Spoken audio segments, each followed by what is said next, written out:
Yeah. Good afternoon, everybody. This is Jeff J. Brown, China Rise Radio, Sinoland, Shenzhen, just south of the Tropic of Cancer. And I have got an amazing person on the line today, a wonderful interview lined up for all you Sinolanders out there, Mr. Ron Ridenour. How are you doing, Ron?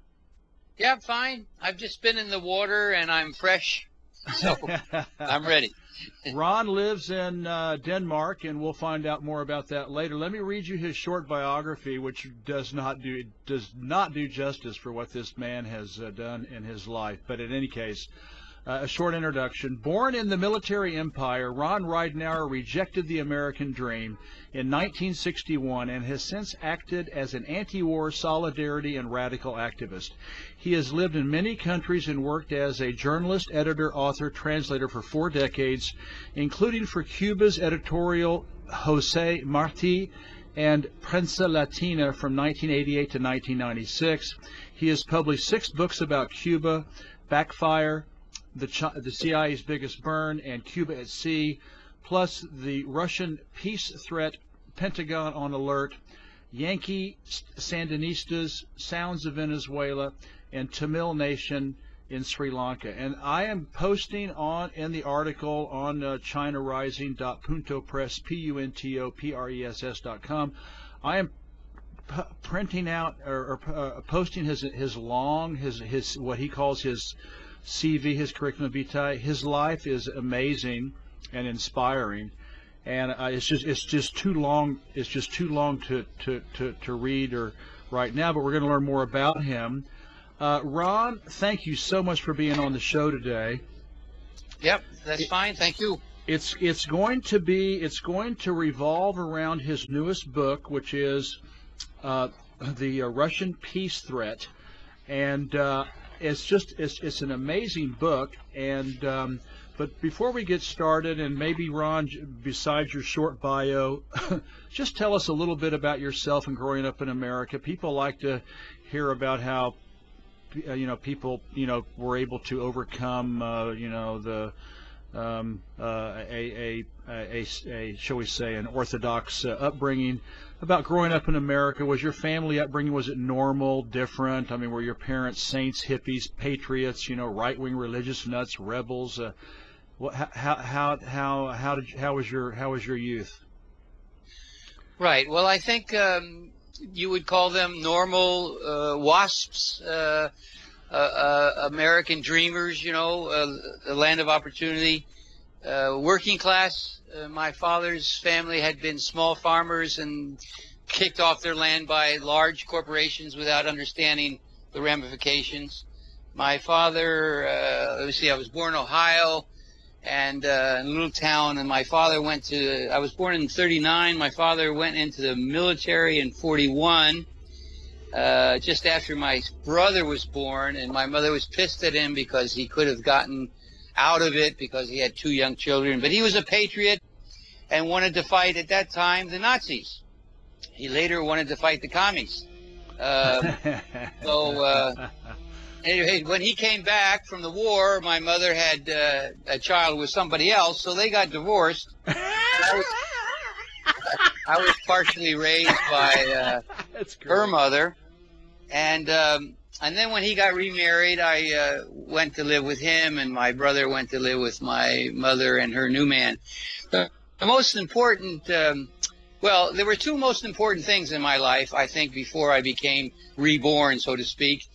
When I was in New Jersey, I walked to school through a ghetto, and one day, and I had black friends, one day I was beaten up by some black kids because I guess they didn't want me going through their territory, and I didn't understand it. At the same time, I didn't hate the blacks. My father and my grandfather taught me how to fight. I mean, not really, I had a couple sessions about how to defend myself. And then at some point, my father got assigned. He became a career officer in the Air Force. Okay. And after the Second World War, he stayed in, and then he got assigned to Brazil, in Recife, close to the Amazon. Yeah. And we had, of course, at that point, his salary allowed him to have a large house and 3 maids. And one of the maids was, we became friends, so to speak. I was about 13, 14, 15 at that point. She took me to Santeria, clandestinely, and so I began to learn a little bit about other people, and I learned Portuguese, and I had Portuguese friends. And then, one day I counted how many beggars came to our house, actually asking mostly for food, and there were 30. And then on August the 24th, 1954, my father came home, and he was just furious. He was so outraged, and he said, "That son of a bitch," I don't remember all of his words, but this basically, he said, the president, who was Vargas, Getulio Vargas, he had been he was an anti-communist. He had been in the 30s a dictator, and in the late 40s, he was elected democratically as president. He, like many other Latin American presidents, while being repressive and anti-communist, often they were they wanted their own sovereignty, and they had problems with the United States demanding that they follow their course all the time. At this point in his life, he had started some good social welfare programs, and the multinational corporations of the United States was pissed off with him. The right wing, the right wing who were also not pro workers. I mean, he was called, in fact, he was known as the father of the poor. So at any rate, that day he had committed suicide, and he left a suicide note, which became one of the most important documents in the Brazilian history. He did not name corporations or foreign powers, but he did say the international corporations, the international community, which of course means the United States, had prevented him from supporting his people in the way which he wanted. The Brazilian Air Force had been organizing a coup against him. I don't think my father was personally involved, but he was there to teach or weather things. He wasn't a military with guns man, but he was there as a trainer of the Brazilian Air Force. And that explosion, I was 14, I think, I didn't understand it. But it left a big mark in me, and it was a part of my becoming a radical and an anti-Yankee and an anti-imperialist. So that's the most significant things I can think of. Well, I want to add one more thing. Okay. There were massive demonstrations for him in his memory, and that put off, according to Brazilian historians, that put off the coup d'etat. They got somebody else in there, but eventually, 10 years later, the United States organized a coup d'etat and put in the military junta for 15 years until 85. That was under Johnson. It was the same time, in the same months, that Johnson was lying to the public about the North Vietnamese attacking 2 ships in the Gulf of Tonkin. Yeah. That was a complete and total false flag. Yeah. A media creation. Yeah. Well, a right-wing corporation. Yeah. With media help, of course. Yeah. Well, that's a part of the Pentagon Papers. Later on, of course, the Pentagon Papers exposed the lies there. Yeah. Thanks to Daniel Ellsberg. Yes, and I think he's still alive, isn't he? He's still there. Yeah, he's definitely there. I saw him not too long ago in Denmark. I knew him, in the anti-war movement. He participated in Los Angeles, and he came here to support a whistleblower who was a major in the Secret Service, who exposed that the state's minister, the prime minister in Denmark, had lied about the Iraq War. Their information to the prime minister was that there were no massive weapons of mass destruction.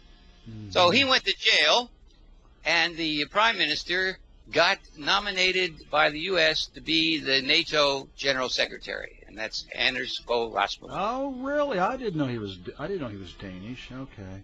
Yeah. Yeah, he's a real piece of work. Yeah. Hey, listen, let's talk about your book, because that's actually the genesis of this interview. You know, I actually, for the Sinolanders out there, I actually contacted Ron over a year ago, and he was writing a book, which I loved reading, and I heard about him. Patrice Granville at the Greenville Post was. You know, since I'm a senior editor, he copies me on a lot of stuff, you know, traffic, you know, going with other writers and other journalists and stuff. And I cottoned on to Ron. I thought, man, this guy, I would love to interview this guy. And Ron put me off. He said, you know, I don't want to have an interview right now. I want to finish my book first. I said, let's do it after I write my book. So, and Patrice Granville picked up his publishing house, Punto Press, picked up the book and has published it, and I really enjoyed reading it. It's called The Russians Are Coming for Peace, Pentagon on Alert. Now, you have published many books, and I will list all of those in the article on China Rising. And it's been a while since you wrote your last book. What inspired you to write this one about The Russians Are Coming for Peace, Pentagon on Alert? Well, it was originally called, I mean, that was the first title, The Russians Are Coming for Peace, but actually it ended up being called The Russian Peace Threat. Okay. I'm reading now another book the title is The Russians Are Coming Again. And Monthly Review published that by Jeremy Kusmarov. I can't pronounce his name very well. And John Marciano. It's an excellent book, and they're, you know, our two books run parallel. What actually inspired me was the Oliver Stone's Putin interviews. At the point when he was doing those, I saw them on television, and then I read his book, and I didn't know much about Putin at the time, but I really got inspired. The demonization of Putin, of course, was atrocious, and it only gets worse. So I decided that I wanted to do something to alert people who could read me that this was in preparation for a world war. You know, I began journalism because I saw it as a weapon, like a gun, and I'm not opposed to using guns. But they have to be at the right moment, at the right place, at the right time. But you can always use your pen, regardless of the moment. And I used my pen since 1961, when I was in college after the Air Force, and I see it as a weapon to try to get justice and peace and equality in the world. At the same time, I see it as a necessity to tell the truth, to seek the truth and to tell it, even if it hurts our own forces. And that's a topic that we want to maybe get to later if we have the time. But I'm not one of those writers and revolutionaries, I think I am, who hides our own sins. I don't see any real sins with Putin other than the fact that he supports capitalism, and I think that is not going to help in the long run. But in the short run, it's helping Russia because he's taken their sovereignty back. Mm-hmm. So that's what inspired me to write this book. How long did it take you to research it and write it, and is it different from any of your other books? I mean, is there something special that you did that you haven't tried before? Definitely.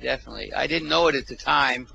I did about 2 months research before I started writing at all, and then I did something I haven't really done before. I researched further as I wrote. I kept finding, you know, I had one question, and I looked for the answer, and the answer gave me another question. Mm-hmm. And I had both the most tearful experience and the most challenging, inspiring experience in my writing career doing this book. I did it halfway in Denmark and then the last half in Spain. I've gone to Spain the last 3 or 4 years now in the winter here, and my vacation in Spain, you know, was writing my book, finishing my book. And I remember when I wrote the end, the tears just spontaneously came out. The biggest difference in this book, well, that's one difference, right in and of itself, the research in it.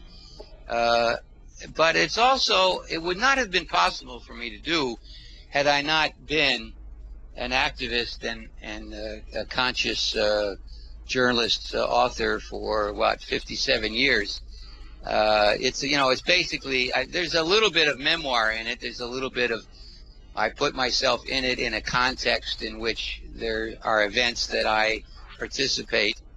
But certainly, you know, the chapters on Cuba, I could not have written as I did anyway without having lived in Cuba for 8 years. Yeah. So that's a big difference for me. And as Bill Bloom, he read my chapter, my long chapter on the military empire, in which I chronologize all of the wars and military interventions, or at least all of them I could figure out, thanks to Bill Bloom's 5 books. Yeah, I've read. He wrote me back. Yeah, okay. He wrote me back and said, "Well, you've got everything in that except the kitchen sink." So, I found the opening of your book really interesting. It was really an unusual turn, and it's basically it's a thoughtful biography on the Russian cosmonaut Yuri Gagarin, if I'm pronouncing that right.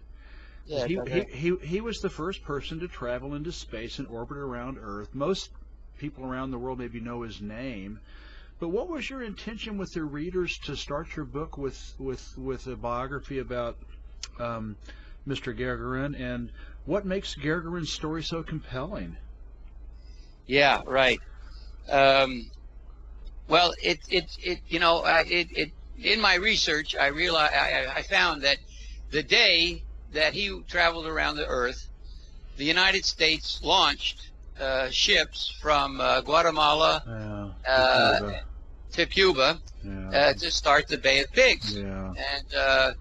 And I just thought this was such a contrast. His travel, I mean, after he landed, the Soviet Union sent him around the world for, I think, about 2 years to many, many countries with a message of peace. Yeah. And he's doing this space travel and using that as an example of how we should be protecting our planet while the United States is fucking destroying our planet.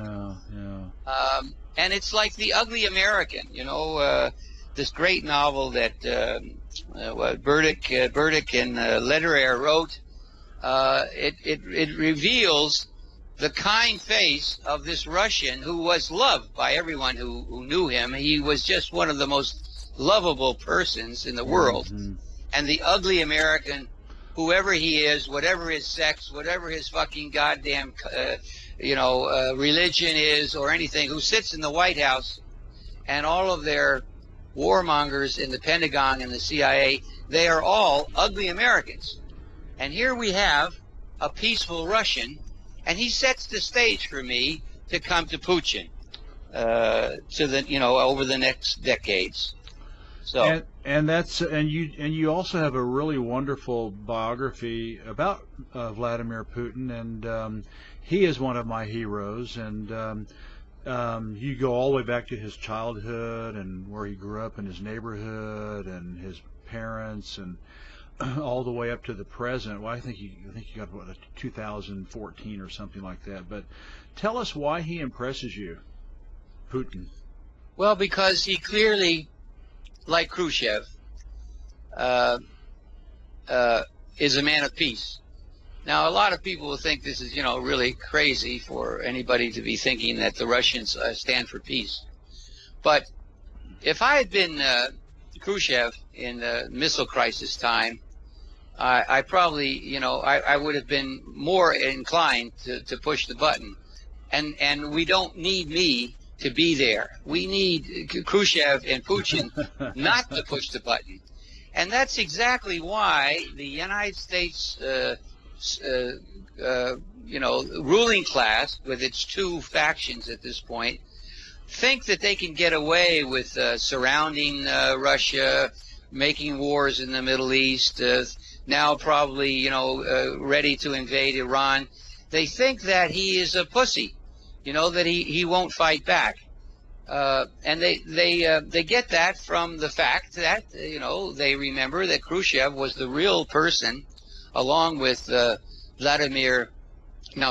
Arkhipov, the captain of the submarine, who turned around and went back to Russia instead of pushing the button.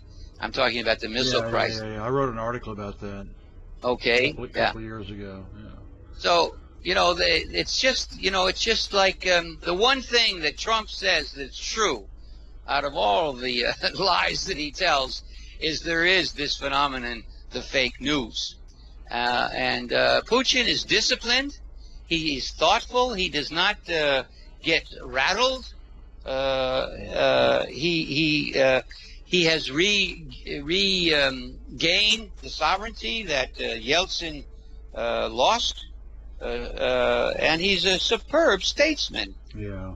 He's a class in himself. Yeah. I disagree with him in that, he stands for a capitalist, economy. I think we'll get into that question later on. But at any rate, the people today in Russia are living much better than they did. Oh, yeah. By several magnitudes. I mean, there's no comparison. Right. Unbelievable. Yeah, he's one of my heroes, and the fact that he and Xi Jinping, I put them on the same level, and they're both great statesmen, and they both put their people first, and that's not something that we see too much of in the West these days, unfortunately. In your book, very well. We'll get to you in a place because you quote so many different people. It's just amazing. And hyperlink so many different wonderful people. But in your book, you have a detailed chapter, on American exceptionalism, and I guess that may be the one that Bill Bloom read.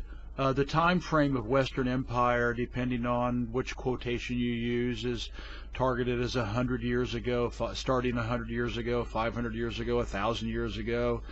And I like to go back personally. I like to go back to 300 BC. When Western civilization's, first foreign policy initiative was Alexander, marauding, exterminating, and plundering across Africa, the Middle East, and Asia. And for you personally, I mean, do you think there's merit to this deeply historical timeline of Western Empire, or was it like a later date, like the 1400s, when Europeans, began their campaign of colonial extermination over much of the world? I mean, is American exceptionalism just the latest variant of, Caucasian expansionism and resource extraction and human exploitation and evangelism, or did capitalism get in there somewhere? I mean, or where do you like to start? Well, all that you said is true, as I see it, but I think there's two essential factors other than what you said. One is that the beginning of the evil is not the money itself, but it is private property. Mm-hmm. And that goes all the way back to the beginnings of civilization. Mm-hmm.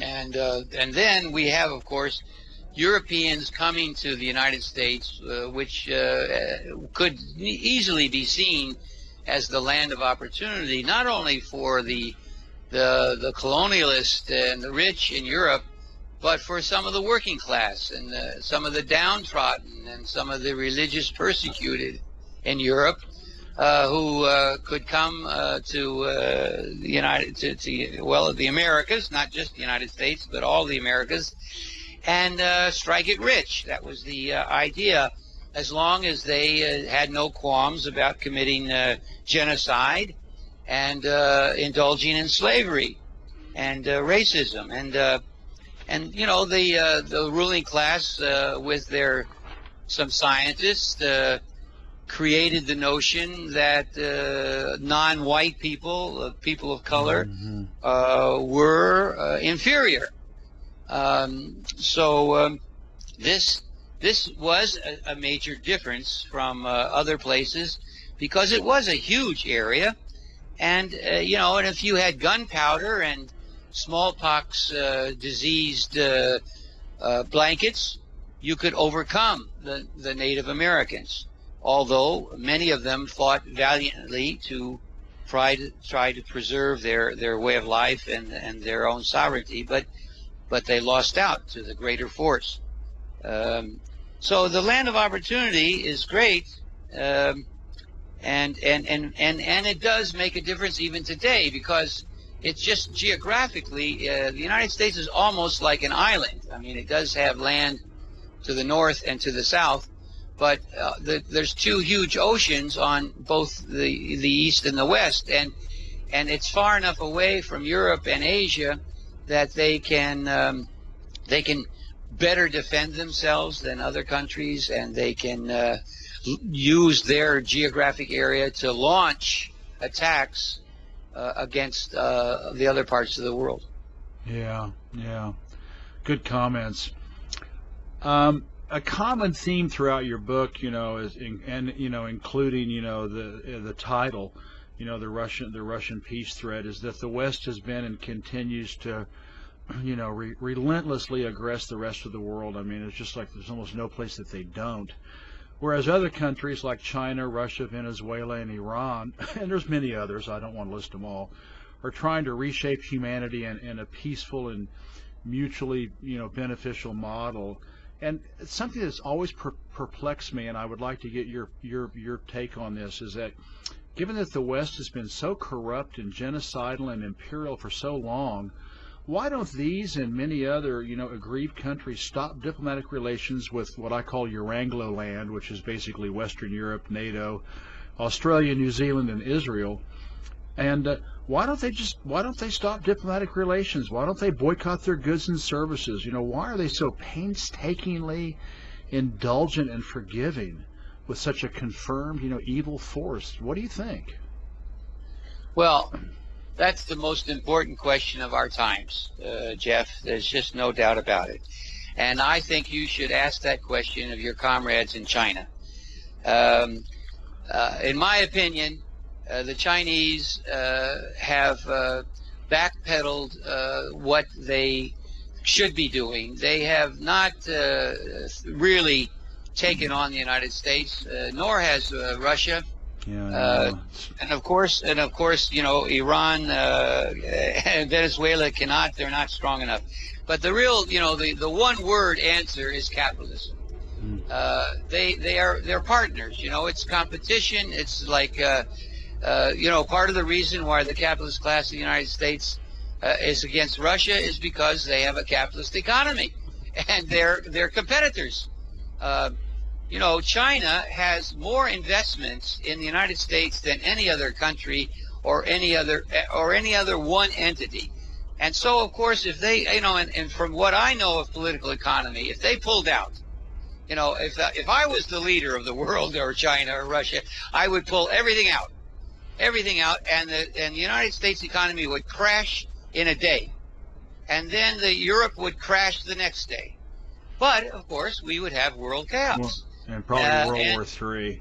And, well, perhaps World War III. But, they're trying to do it anyway. Yeah. The working class is not prepared in the United States or in Europe for a real class war. Unfortunately, there are no strong revolutionary parties. But, the Chinese, as I understand it, are living much better today under their revived capitalism. And they see working with the United States as beneficial to their economy. I think it's great that Trump is making these sanctions. I think that this could push China and Russia and Iran to begin to be more socialist, or to go in a more socialist direction. So the answer to your question is basically that we can't have a better world. We can't stop the United States until we understand that we have to stop capitalism. Yeah. Amen, brother. You know, the one thing I loved about the Russian peace threat is because it's almost like a compendium, because it's so full of chock block full of quotes and poems and comments from people, you know, spanning time and place and celebrity. I mean, some are famous and some are obscure, and it makes it fun and fast moving to read. There's also hundreds of hyperlinks, you know, that people can go to. So it's just like a treasure trove of you know, to refer to again and again. But the one thing I found really interesting is that many of your, you know, quotes and references are from not so famous people, and you know, I actually recognized a few, but many I didn't. And I just wanted, did you do this because you couldn't find very many famous quotes or that inspired you, or was it these others really express what you feel, or did you want to honor them and give them some well-deserved exposure, or was it a mix of all that? Well, yeah, I think it's a mixture of all that, and not that. I mean, I have a lot of famous people too, a lot of famous quotes. But when I read a lot. Of course, doing this book, I read an awful lot. And whenever I saw something that I thought was useful, it didn't matter to me who wrote it. I just used it. That's also a part of my own ideology as somewhat of a Marxist. I mean, what is a Marxist these days? I think that, you know, too many of us in the Marxist world have been much too doctrinaire and dogmatic. And if Trotsky wrote something that was really right on, well, you can't say that, because, of course, Trotsky was somehow or another a spy from the Nazis. I mean, if you're a Stalinist. So, I mean, there's just too much of this, just too much of this holier than thou in our left world. And in fact, I think Counterpunch is going to be printing soon a review that Dave Lindorf wrote, in which he starts off of my book. And he's got his own website called This Can't Be Happening. And he starts off comparing me with Trotsky. Oh, my God, no, you know, no, I'm going to lose all these potential readers because they hate Trotsky. You know, well, I'm not a Trotskyist and I'm not a Stalinist, but I must say that Trotsky was a tremendous intellectual and historian. And he, like all kinds of people, including Stalin, need to be read. So, if you don't have the stature of Stalin or Trotsky, and you're just called Jeff Brown or Ron Ridenour, and you write something intelligent, I'm going to learn from it, and I want other people to learn from it. I'm sure, you know, I will list all of your books on Cuba, but can you lived and worked in Cuba and Nicaragua for almost 9 years. I mean, can you just kind of give us just a short summary of what you did and what was it like, you know, living there, well, you know, in socialist / communist countries? Well, okay, short comment, 30 seconds, Ron. You know, it was the most exciting time in my life. I felt very privileged. I was invited by the Ministry of Culture to come. I had written this book, Yankee Sandinistas. It was about the first Sandinista revolution, which was a real one, not the one that's going on now. And they read it. People there had read it, and they invited me to come and work for their foreign publishing house, which is called Jose Marti. So I was there as well, I didn't really translate. I was an editorial consultant, and they allowed me to write. And so my first book on Cuba, I wrote 6 books on Cuba, and the first one is called Backfire, the CIA's Biggest Burn. And this deals with how, and so they invited me, and they let me interview double agents. The CIA tries to recruit people around the world to spy on their countries for the CIA, and they give them money, and they think that the American Yankee fucking dollar will buy their consciousness. And sometimes it does, but often it does not. So these men and women, Cubans, and one Italian, in fact, you know, who lived in Cuba and still does, got into the CIA, and then they went to the government of Cuba and told them that they had been invited to work for the CIA. So the Cuban Secret Service says, fine, go ahead and then tell us what you learned. So I got to learn about that, you know. I got to be in that world, and the Cuban, Secret Service gave me access to some of their files. Of course, nothing that was really top secret, but I saw how they were working, and I heard tape interviews. I saw pictures about how the so-called diplomats before they had an embassy, it was called they had an office of an office called the Office of Interest Office, and I saw how they had pictures of the CIA so-called diplomats giving over to what they thought were their informants, giving them apparatuses, to send messages and stuff, and they really had the goods on them. And of course, I love the Cuban women, and I'm sure you're not supposed to say that. I don't want to be accused of Me Too, but they don't have a problem with sex in Cuba, and everybody, the sun, salsa, and sex. It works. And of course, with the best rum in the world, and the best cigars, it's just, it's a paradise. It's a paradise from these perspectives. And I love watching Fidel Castro, and I love being in the land of Che. And, I could have lived there the rest of my life. But I was there 8 years and saw and worked. I did voluntary work, and I was thoroughly accepted by the Cuban people. Many Cuban people saw me as, they would say when they want to be your friend, or when they want to praise you, they say, he's more Cuban than I am. So I had it great, and at the same time, I had this one big problem.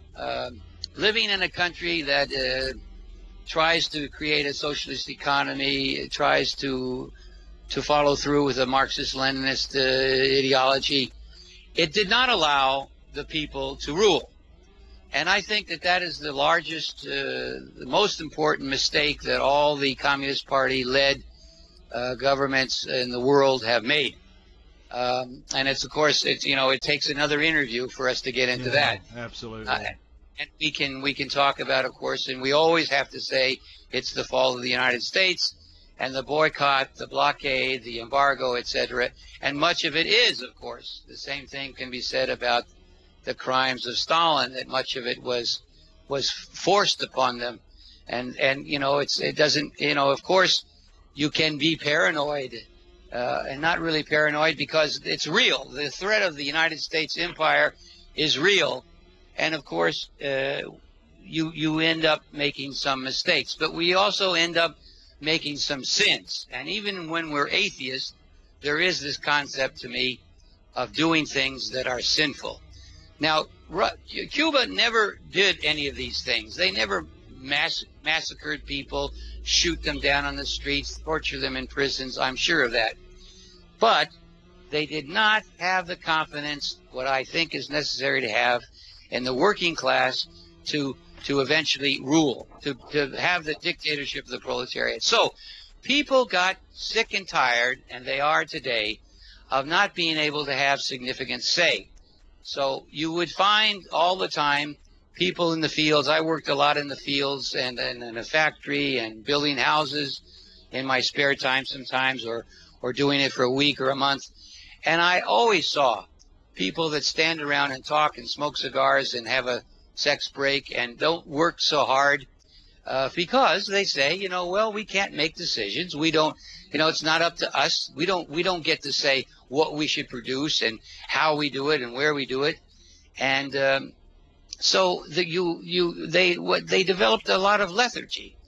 And I have friends who take study tours to Cuba today. I haven't been there for a few years now, but unfortunately, practically all the people, and especially the youth, have given up. They've just they want goodies, they want consumerism, they want well-paying jobs, and they're flocking. There's a brain drain, and it's not all the fault of the United States, I'm sorry to say. Okay. Well, we'll have to get back on and talk about talk about that in another interview. While you were in Cuba in 1991, you did something really, brave and crazy. You burned up your U.S. passport, Right. in protest over the start of the West's genocide in Iraq. And just tell us what happened and how did it all end up. I mean, poor Edward Snowden. I mean, he's still in Russia, apparently without a nationality after the U.S. revoked his passport while flying from Hong Kong to Moscow, hoping to go to Ecuador. What happened? Well, I remember precisely. A few days, about a week. One of my best friends he became an ambassador and worked in the foreign department. And of course, I knew a lot of people in the foreign office. And I mean, the Cuban state, really trusted me, and they confided in me quite a few things. And the build up to the Gulf War then, my friend said, well, they're not going to invade, are they, Ron? And I said, yes, they are. Yes, they are. And we had a discussion about it a couple of times. And then the day that they did, I just said, okay, I mean, that's enough. I mean, I can't have this goddamn Yankee Eagle on my passport any longer. I just can't. So I went to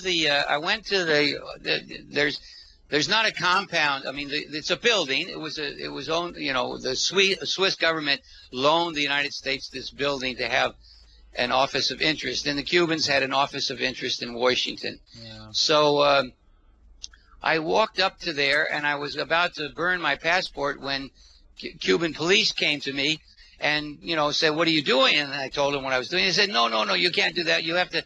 You have to get permission, and we have to call. You can't make a demonstration in Cuba without permission. So I said, well, I'm not going to leave. I mean, I committed civil disobedience. I said, no, I'm not going to leave. You have to arrest me. So they didn't want to arrest me. They were really embarrassed, and I felt sorry for them because they knew that I had a big heart. I mean, they make a radio interview. I mean, they call on the radio and they find out who I am, and so they, I'm a comrade. But I refused to not demonstrate. So they took me home. They put me in a car and took me home. And then the guy said to me, there were two of them. He said, "Listen, try again tomorrow. Maybe it'll be all right." So I called my friend, and I hadn't prepared at all. I hadn't called the media. It was a spontaneous kind of anarchistic act, and I must admit I'm somewhat anarchistic. I have a strong temperament. And so I called my friend, and he said, well, listen, okay, if you can do it, if we give you permission, and you can do it, well, but call the media, let the media be there. And I said, okay, you're right. Yeah. So I called a couple Cuban media, and I knew the reporter from Reuters at that point, and I guess I called him. So the next day I got there, and the media is there. So and it's a windy day, and you don't have matches in Cuba, almost none, because they never figured out. Che, was the Minister of Industry for a time, and that was one of his biggest headaches. They couldn't figure out how to make a match work. So I borrowed a lighter from some reporter, and so I put my passport on fire. And I got as close to the office that I was allowed to get. And so all of these reporters were, taking pictures, and I was burning my passport. I held it in my hand and waved it at it and shouted as loud as I could. And some of these so-called diplomats came out, or through the window and looked at, well, that was it. So it went across the world. It was in China. I was married to a Danish woman and she was in Denmark, but when I later talked to her, she said her mother saw me in Denmark over CNN, and somebody told me that they saw it in China. And at that point, yeah, and my two sons, who I no longer have in life, but they saw it when they were in college in the United States, and they saw me as a traitor. They went the route of my father, as patriots. So I became a traitor in their eyes. Well, the Cubans just loved me for doing it, and so it warmed my heart. And then the question is, what am I going to do for traveling? And I suppose that would be your next question, so I'll just say it anyway. I said to the Cubans, well, let me be a Cuban. Give me a Cuban passport. And they said, no, that's not a good idea, because we want you to be able to travel and be a good propagandist and also be able to come to the United States. So if I had a Cuban passport, I could never come to the United States again. So they said, well, why don't you, we would like you to go back and try to get a passport from the United States. Well, first I tried to get one from the UN, as a refugee or an exile. And they said, well, you haven't been exiled, so we can't give you one. I said, could I get one from Denmark? And the Danish ambassador said, well, you can only get one from Denmark if you are in Denmark. So the only thing to do was, if I wanted to stay in Cuba, was to go into that office. So I did.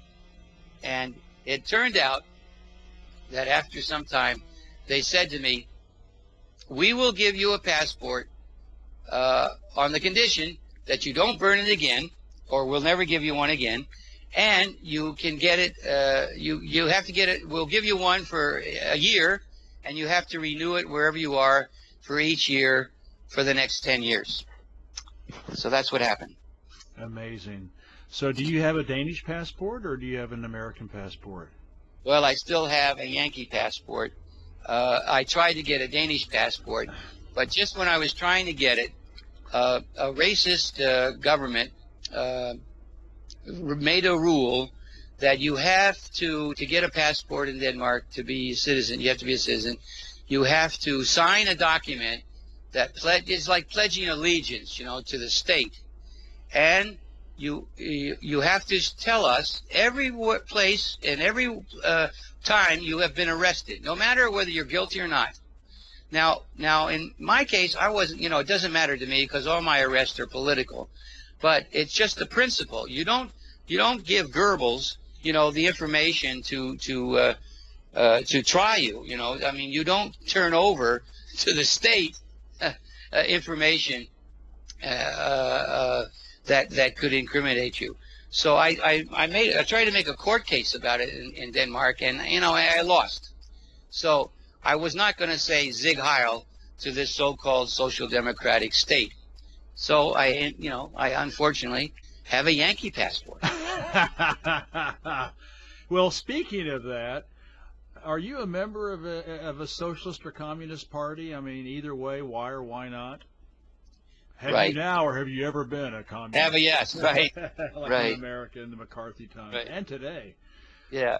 Well, I joined. First, I started to be an activist after I got out of the Air Force, and that was in 1960, 61, and I went to the University of California, and I was just learning. What the world was really all about, and it was just the very beginning of the student uproar.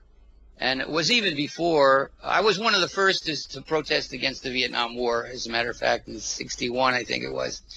And I remember a Trotskyist group sent me to, they wanted to recruit me, and I didn't know what it was, but I did a mission. I organized a strike I could speak Spanish. So I worked in the fields and organized Mexicans from braceros to strike, and then they wanted to recruit me, and I said, no, I don't know enough about it. At any rate, I learned more about Marxism, and I joined the Communist Party. And I was in it from about, 64 to 68. And then, the Russians did this stupid thing about invading, well, that was 56. That was before me. In fact, it was in 56 when they invaded Hungary. And when I was, pro-America, my father was a career officer. That led me to join the Air Force. I joined the Air Force to fight commies. Yeah. Well, and then I joined the Communist Party later to fight for the commies. But then the commies invaded another commie. And so I said, what the fuck is coming off here? You know, that's not the way we conduct a better world. So before I left the Communist Party, I went to Czechoslovakia. Oh, that's right, and Czechoslovakia. Yeah, and I interviewed all kinds of people. Prague, the Prague Spring. Yeah. And I came back, and you know, nobody that I could talk to wanted this invasion. You know, you were either for or against the Prague Spring, and you wanted, or you didn't want Dubček, but almost nobody really wanted Soviet troops on their soil.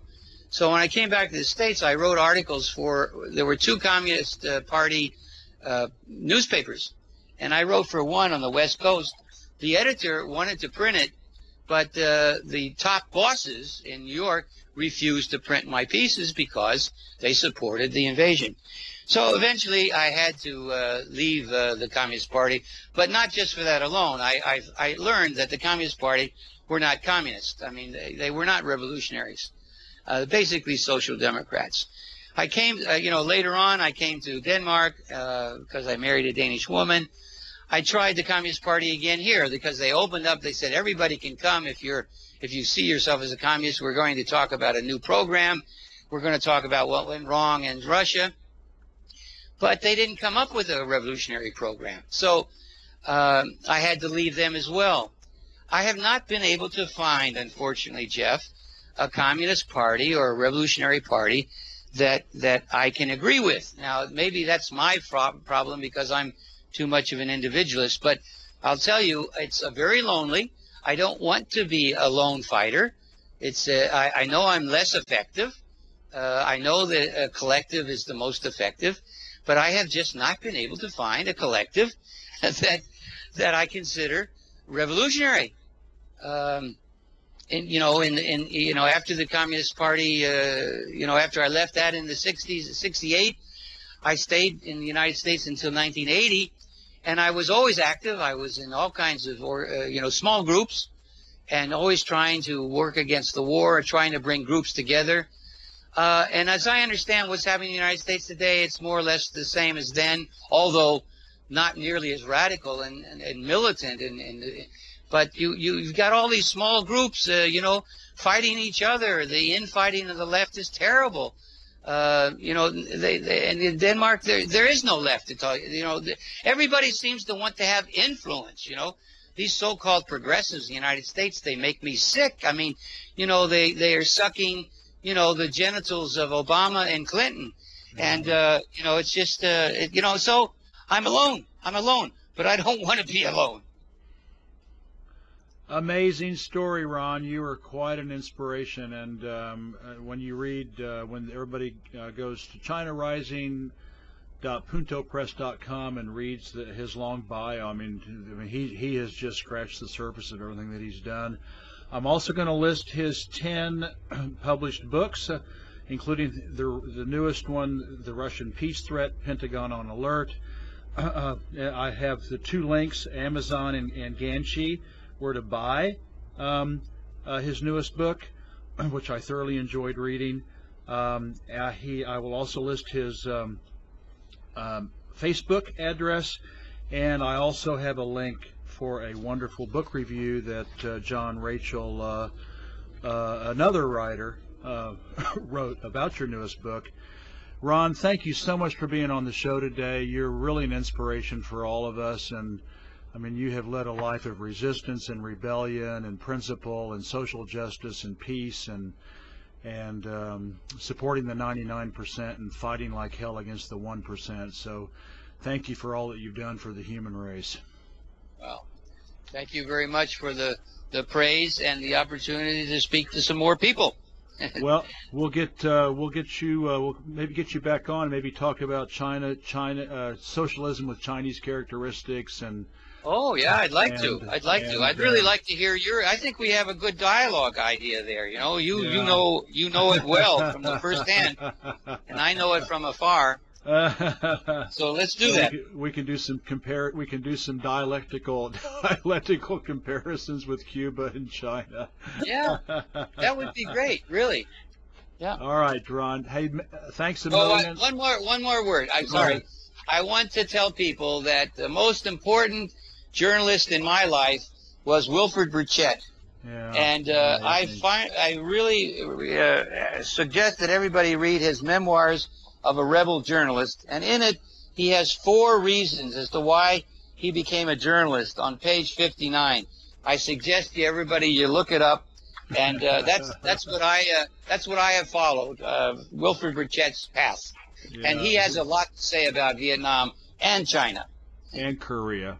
and Korea. Yes. So, yeah, well, in Japan, he was the first foreigner to go to Hiroshima after the atomic genocide there, and Exactly. yeah, his son George and I are good friends. So Really? Yeah, we stay in touch. But anyway, Yep. wonderful interview, my friend. Thank you so much for being on. As soon as I post this, I'll send you the link. Blast it out to the world. And I know Patrice at the Greenville Post will also post it, and hopefully a lot more people will learn about you. Read The Russian Peace Threat, Pentagon on Alert, your newest book that just came out in June, as well as go through your back catalog and see what they can find. Thanks a million, Ron. Yeah. Thank you. Take care. Bye-bye. Bye-bye.